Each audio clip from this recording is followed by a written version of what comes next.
Good afternoon and welcome to From Where We Are, stories of news and culture through the lens of USC and Southern California. I'm Colby Martin, coming to you live from Studio B in USC's Annenberg Media Center. And I'm Tamilara Odunsi. It's March 8th. On today's show, highlighting the USC Women's Conference and female empowerment, uncovering the meaning behind the letter Z, and what are USC students doing for spring break? All that and more from Where We Are. Now, here are the news headlines by Cynthia Zirfia. This hour, Governor Gavin Newsom is delivering the State of the State address. The governor has not tipped beforehand what his speech will be about, but 2 years ago, Newsom dedicated his entire speech to combating the issue of homelessness. Last year, he spoke at Dodger Stadium while in the midst of efforts to recall him. According to a UC Berkeley poll, 66% of Californians say he is doing poorly on homelessness, an increase in double digits from 2 years ago. President Biden announced today the banning of Russian energy imports, including oil, natural gas, and coal, in order to hurt the Russian economy.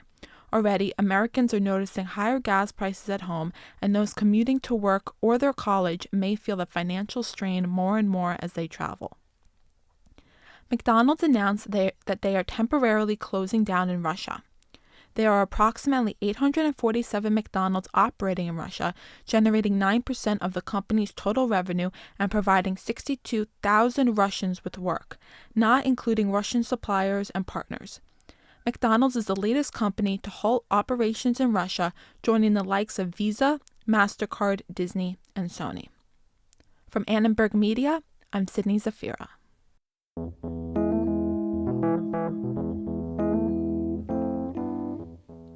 Joined by USC President Carol Folt and Dean of USC Annenberg Willow Bay, the USC Women's Conference marks the celebration of Women's History Month on campus.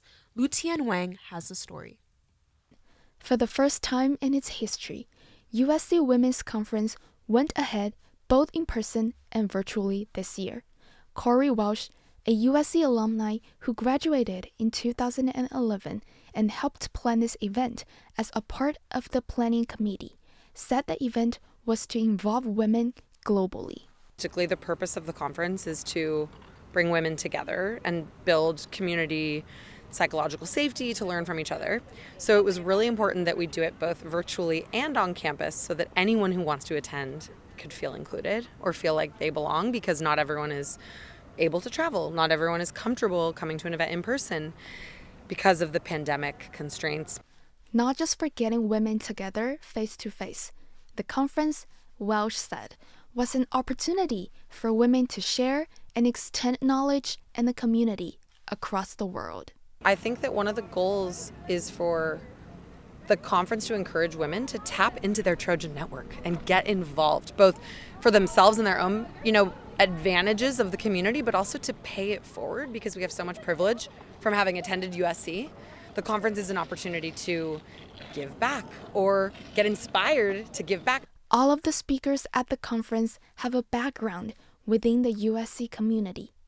And speaking of giving back, Elise Garcia, a USC alumni who founded her company out of her dorm room at USC, was one of the speakers talking about the science of well-being through the lens of relationships. I'm going to take a closer look at, how the importance of relationships and how to connect on a deeper level, especially now that we're coming out of a pandemic and connecting now more in person. The conference's in-person aspect has drawn many alumni to come back on campus and connect with other members in the community. Olivia Heinley graduated from Annenberg in 2013 and is now working as the coordinating producer at the TMZ News Desk, said she was excited to be back on campus and couldn't wait to meet new friends. I have just been feeling like I haven't spent enough time at USC as an alumni, and what hooked me was probably the networking aspect of it. I want to grow a stronger community of USC alumni in my circle, and especially women. Kicking off at 8:30 this morning, The event covered from collecting various women's professional clothing items for nonprofits to panel discussions and Q&As where audiences spoke with outstanding women leaders. The message of the day, as President Folt said, learn to tell people to be gracious while being firm. Learn to deal with the nuance of what leadership looks like. For Annenberg Media, I'm Lu Tianwen.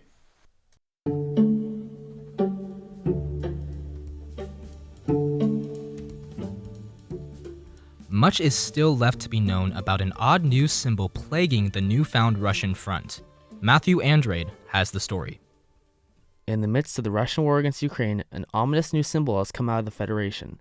The symbol is simply the letter Z. The symbol has been plastered all over Russian tanks, parks, cars, buildings, and other public structures. It has been dubbed the Russian shorthand word for victory, according to sources at CNN. One thing to note is that Z doesn't necessarily have a singular homogeneous ideology. The letter has been worn by Russian communists, white supremacists, and ordinary citizens alike. Most recently, it has been branded by a 20-year-old Russian gymnast Ivan Kuliak, directly after his loss to a Ukrainian gymnast. This image is drawing similar parallels to the Nazi salute at the 1936 Summer Olympics in Berlin. This Z moniker has drawn many parallels to the Nazi swastika from historians and psychologists. Arik Toller, director of research and training at Bellingcat, suggests that the model for Z has smart marketing implications as well. It's almost certainly some kind of tactical grouping. There's a million different theories about what the Z means, but I think it's just a marking, just easy easy thing to mark, just like a square or triangle. Z, a letter that has not even featured in the Russian alphabet, has managed to become the symbol of an unlawful invasion of a sovereign country.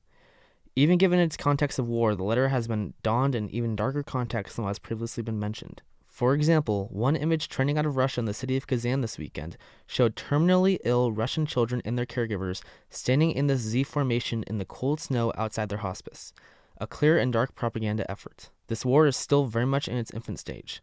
It is impossible to predict what other means of propaganda can be expected on the Russian front. However, this is yet the latest to do so. For Annenberg Media, I'm Matthew Andrade.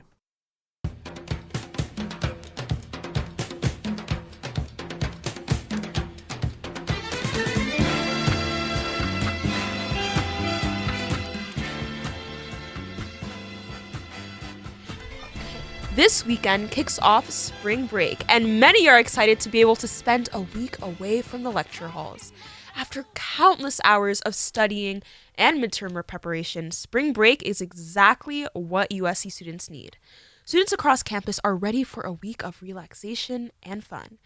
Joanna Bauerdorf has more on how USC students are planning to spend their spring break. After an eventful first half of the spring semester, spring break is less than a week away. From a fully online academic start to mask mandates being lifted, USC has been through it all, and this break is much needed. Jason Carr, a freshman spring admit studying business administration, discusses his plans for the break. For spring break, I just plan on going home. I feel like it'll be a nice opportunity to just reset and get all of the stress out of my system. Freshman Supriya Subramanian, an electrical engineering major, plans on staying on campus during break. I'm definitely planning on staying back and hanging out with some of my local friends here, possibly going to Universal, but we'll see what happens. Rachel Rosenblatt, a sophomore studying public policy, has plans to travel with USC students. I'm going to Hawaii with my roommates. I'm very excited for it. We're going for 6 days. Students such as Oh Chung, a freshman studying political science, are eager for the break, as they feel it is a good opportunity to reset and catch up with off-campus opportunities. I'm excited to have a week of no school. I think this is a really well-placed break because I feel like a lot of internships and job opportunities for the summer are going to have their applications being due around this time. So I think it'll be a good time to take a step away from school and more into my real life. The indoor mask mandate and testing policy have been lifted, and for students who have been fully vaccinated and following COVID guidelines, they are eager for the opportunity to safely travel again. I feel pretty confident about it. We all are fully vaccinated, plus boosters, and most of us have had COVID pretty recently, so I feel like given that, we feel pretty comfortable. With midterms coming to an end, many have been feeling study fatigue these last few weeks. While grateful for the time off, some feel as if a break extension could be beneficial for people's well-being. I feel like we should have spring break be a good month. I feel like I need a month off. I feel like I need time off from not just school, but people and also myself. Overall, self-care time and stress relieving are crucial to maintaining a healthy student lifestyle, and across the board, this break is just what students need. No matter where you're going over break, make sure to stay safe and healthy, ready to kick off the second half of the semester on March 21st. For Annenberg Media, I'm Joanna Bauerdorf.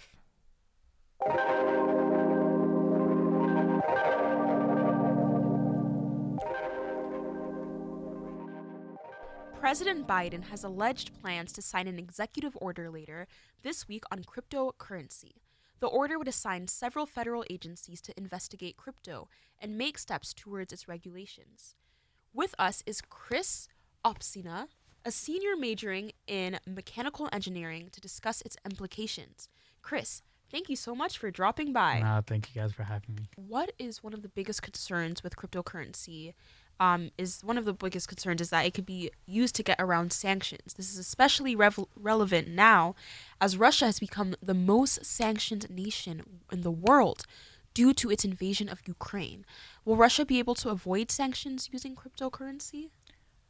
Yeah, so I'm not really too sure more on like the security side or, in terms of, bypassing like any governmental like sanctions they might have like from like the UN or anyone else. What I would say is that this is an argument which has been brought about like many other times with people who are skeptical about like the future of cryptocurrency, that, it could do certain things as like help facilitate money laundering or sending, money to like terrorists or like for drug deals. And it is true that, since it is, a cryptographic, code, which is, blocked off from most people, anybody who goes in, that's the whole essence of the blockchain, can't really take apart any of the information or change anything, and it's coded, and so you can't really see it any of the way through. So in that aspect, you could say that theoretically they could do something to get around it, but also at the same time, a lot of the information is public in the sense of you can look at different types of wallets and see how much money is being moved. There's a lot of people who do like trading of crypto and see like the big sharks, or the whales, and they see where these assets are moving, and they're able to identify, the biggest players on the market for Bitcoin, Ethereum, Solana, to say the least. So if a huge nation like Russia was really moving hundreds and hundreds of thousands of millions of rubles, through one of these blockchains or like changing it in exchanges, I think it would be something which the government or other countries in the world would be able to catch on to. So just because of the scale, I'm not sure really how that would work and if it would be effective. Interesting. Yeah. Well, that's like a lot to think about. Yeah, that's really fascinating because looking like what you said about looking at where all the wallets are moving their money and whatnot, I know that it would be so fascinating to see where all these great nations and these leaders are actually moving their currencies. But I think if people were to look at my wallet, they would just see that it's all going to Trader Joe's. No, yeah. Starbucks for me. We are so banal and unoriginal. So one last question, though. One thing that is unique about cryptocurrency is that it's not at all reliant on any central authority, such as a government or a bank or any nation at all, in their ability to uphold or maintain it. Now, bearing this in mind, is regulating cryptocurrency even possible? And how do you see crypto changing if the U.S. wants to start regulating it? Yeah, I'm not sure if regulating it is possible, and it has been spoken about, but a lot of people who I watch on YouTube, people who are more, informed about this and really, do it as their day job, aren't sure if it's just the correct idea in general, even if it was possible.